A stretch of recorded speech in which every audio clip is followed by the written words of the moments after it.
공포 썰은 많은 사람들에게 흥미를 끌면서도 가끔은 등골이 서늘해지는 경험을 제공하곤 합니다. 한국 인터넷에서 자주 회자되는 공포 이야기를 기반으로 긴 이야기를 작성해 보겠습니다. 이 이야기는 순전히 창작된 것입니다. 시작은 여느 날과 다름없던 평범한 하루였습니다. 김민수는 서울에 위치한 한 대학의 학생으로 종강을 맞이한 기념으로 친구들과 특별한 여행을 계획하고 있었습니다. 그들은 오래된 한적한 시골 마을에 위치한 민속 한옥에서 일주일을 보내기로 했습니다. 문명과 잠시 떨어져 한적한 곳에서 스트레스를 풀고 새로운 영감을 얻을 생각이었습니다. 마을은 산속 깊숙한 곳에 자리 잡고 있었으며 그곳으로 가는 길은 오래된 나무들이 양옆을 감싸고 있는 좁은 산길이었습니다. 차에서 내려 마을 입구에 도착하자 오래된 한옥의 지붕이 보였고 그 앞에는 작은 연못이 하나 있었습니다. 연못의 물결은 바람에 살랑거리며 햇빛을 받아 반짝이고 있었습니다. 저 멀리서 지저귀는 새들의 소리만이 들릴 뿐 모든 것이 고요했습니다. 한옥 내부는 시대적 감각이 살아있지만 조금은 낡았고 방마다 작은 창문에서 부드러운 햇살이 들어왔습니다. 처음에는 그 예스러운 분위기에 친구들은 모두 새로움을 느끼며 즐거워했습니다. 저녁이 되자 그들은 마을에서 구한 신선한 재료로 식사를 준비하고 술 한 잔씩 나누며 두런두런 이야기를 나누었습니다.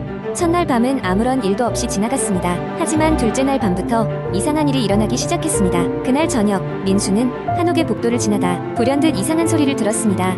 마치 한 여자가 흐느끼는 소리 같았습니다. 처음에는 바람소리거나 동물의 울음소리라고 생각했지만 시간이 지날수록 그 소리는 더욱 또렷해졌습니다. 그 소리를 따라 좁은 복도를 지나자 한옥의 끝자락에 있는 작은 방에 이르렀습니다.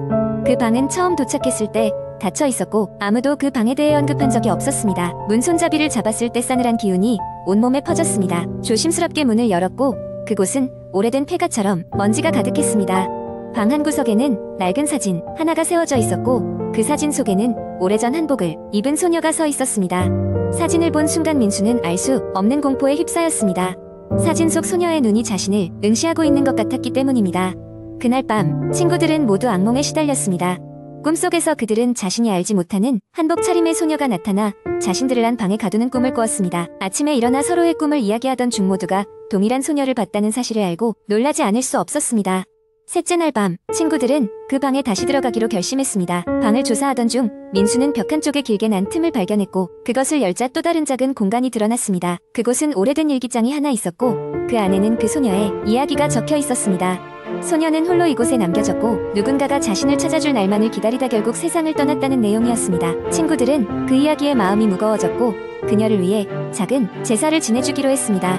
그렇게 마지막 날 밤 그들은 소녀의 영혼이 안식을 찾을 수 있도록 촛불을 밝히고 제사를 올렸습니다. 그 후로는 더 이상 섬뜩한 소리도 악몽도 없었습니다. 서울로 돌아가던 길에 민수는 차창 너머로 그 한옥을 마지막으로 바라보았습니다. 그때 그곳엔 한복을 입은 소녀가 고요하게 서서 손을 흔드는 듯한 착각이 들었습니다. 친구들과 함께한 그 여행은 평생 잊을 수 없는 특별한 경험으로 남았습니다. 그리고 민수는 늘 집안에 작은 제단을 차리고 그녀의 안식을 기원하곤 했습니다. 두 번째 이야기. 어느 조용한 시골 마을에 사는 대학생 김수연은 방학을 맞아 잠시 도시를 떠나 고향집을 찾았다. 수연의 고향은 한적한 시골 마을로 마을 사람들끼리도 서로 잘 아는 작은 곳이었다. 오랜만에 가족과 시간을 보내며 재충전하던 수연은 문득 오래전부터 미스터리로 전해져 내려오는 마을에 그 집에 대해 생각하게 되었다. 그 집은 마을 외곽에 자리 잡고 있었고 주위는 울창한 숲으로 둘러싸여 있었다. 마을 사람들은 그 집을 기피했고 아이들조차 해가 지면 그 근처에 가길 꺼려했다. 들리는 이야기로는 몇십 년 전 그 집에 살던 가족이 불행한 사고로 모두 세상을 떠났고 그 후로 집에 귀신이 들끓는다는 소문이 돌았다. 수연은 예전부터 그 집이 궁금했지만 직접 가볼 용기는 없었다. 하지만 이번엔 달랐다. 도시에 적응하며 용기와 자신감이 붙은 수연은 마을에 있는 동안 그 집을 한번 탐험해보기로 결심했다. 그는 친구 민수와 지연에게 같이 가보자고 제안했다. 셋은 늘 허세를 부리며 겁내지 말자고 다짐했지만 막상 출발하기 직전엔 서로의 얼굴에 긴장감이 흐르고 있었다. 드디어 해가 저문 마을을 뒤로하고 셋은 손전등을 들고 숲 고솔길을 따라갔다. 어둠 속에서 들리는 풀벌레 소리와 바람에 흔들리는 나뭇가지 소리는 그들의 신경을 곤두서게 했다. 그 집에 가까워질수록 오싹한 기운이 느껴졌다. 집에 도착하자 낡고 부식된 외관이 사라져버린 시간의 흔적을 고스란히 간직하고 있었다. 수연이 제일 먼저 초인종을 눌러보았지만 예상대로 아무런 반응이 없었다. 그저 부서질 듯한 문틈으로 냄새나는 바람이 불어올 뿐이었다. 조금 망설이던 수연은 조심스레 문을 밀어 열었고 삐걱이는 소리와 함께 어두운 내부가 드러났다.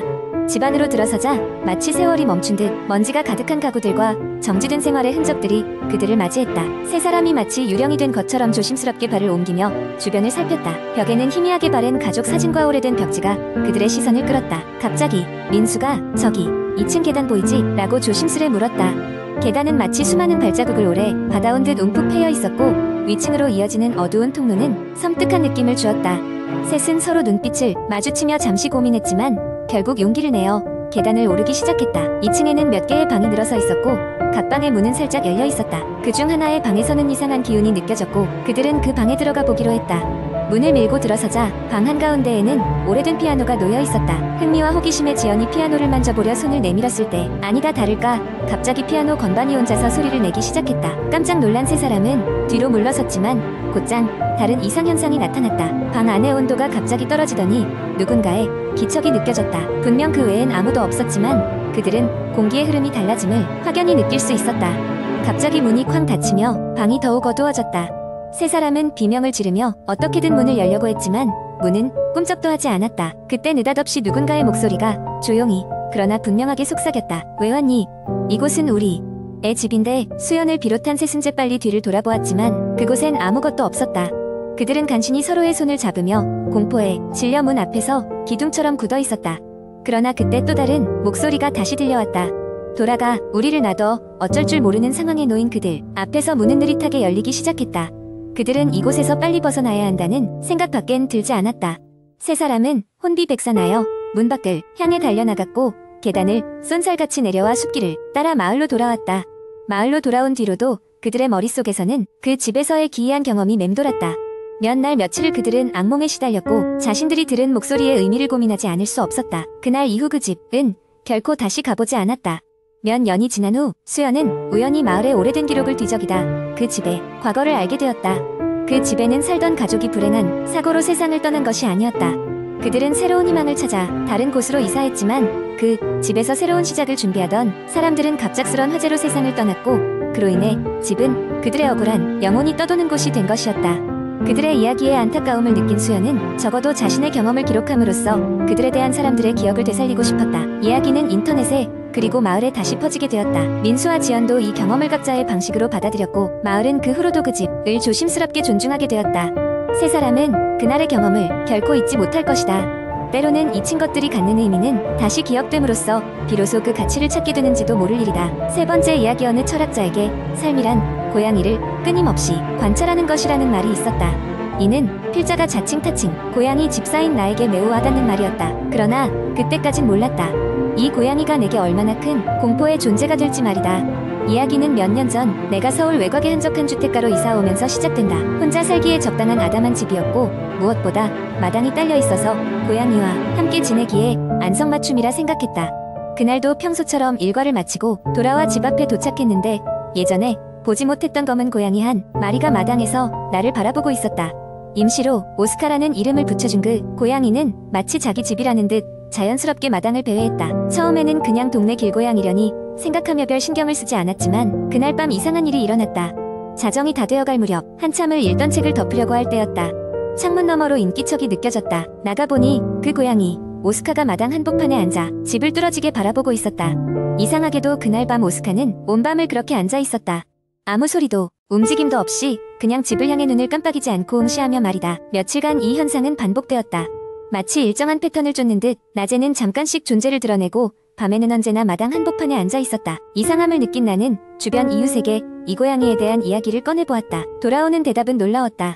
주변 이웃들은 언제나 이 고양이를 보아왔으며 심지어 이 마을에 처음 정착한 사람들은 모두 한 번씩은 저 고양이를 마주쳤다고 했다. 마치 얽매인 전설처럼 말이다. 호기심 반, 의심 반으로 나는 오스카에 대해 더 알아보기로 마음먹었고 인터넷 검색을 시작했다. 그리고 도달한 블로그 글이 나의 시선을 사로잡았다. 그 글은 다름 아닌 주택가의 검은 고양이에 관한 미스터리와 저주라는 제목이었다. 포스팅의 내용은 마치 소설같이 시작되었지만 점차 구체적인 사건들의 나열로 이어졌다. 한 주택가에서 시작된 이 괴상한 현상은 여러 기록에 의하면 수십 년 전으로 거슬러 올라간다고 했다.